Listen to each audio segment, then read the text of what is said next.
As a board gaming enthusiast, this is a very dangerous place for me to be.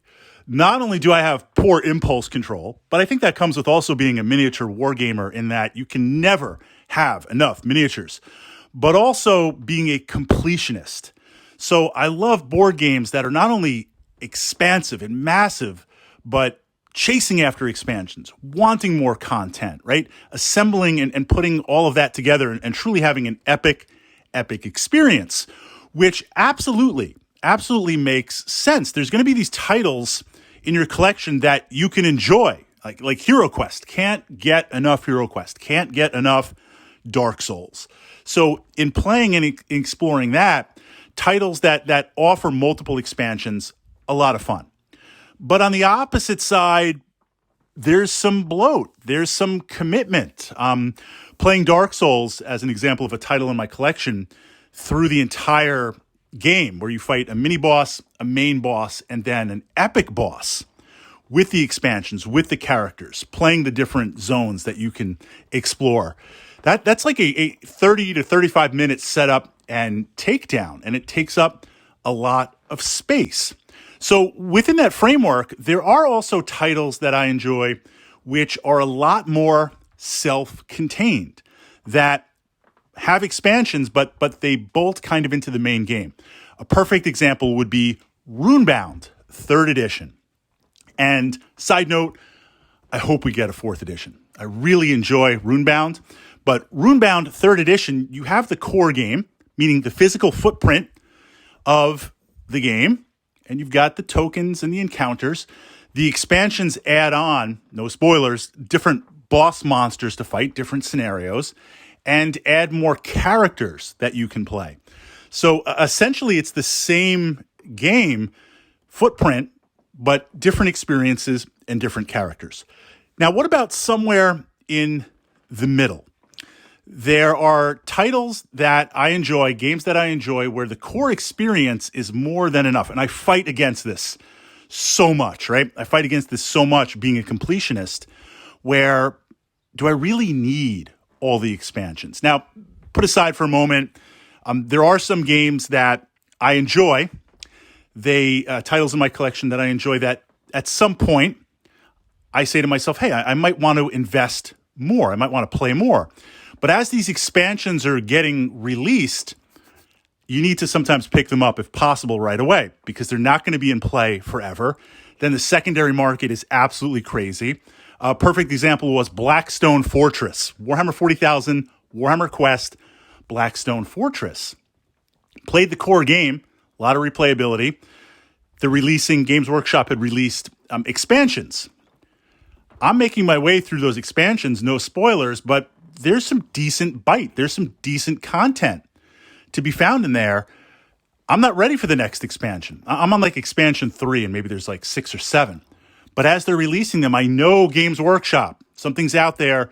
It's out in the wilds for a little bit. Then it goes out of print. They're never printing it again. They're never supporting it. And secondary prices are crazy. I need to buy in right there or I miss it. So there are some titles in your collection where you're good, you're solid, but maybe you're looking ahead and you're like, let me acquire these. But that middle ground is what I want to explore in this vlog with that framework. Games and titles in your collection that are good enough. There might be some expansions. There might be some extra bling that you can upgrade, like get rid of cardboard tokens to doors and furniture. But it's a solid game, and you're fine playing it and exploring it. From that perspective, what expansions can you add to a system where it doesn't overwhelm you, doesn't get into like 10 boxes that you have to drag around, but it still preserves the integrity of the game and gives you some more options?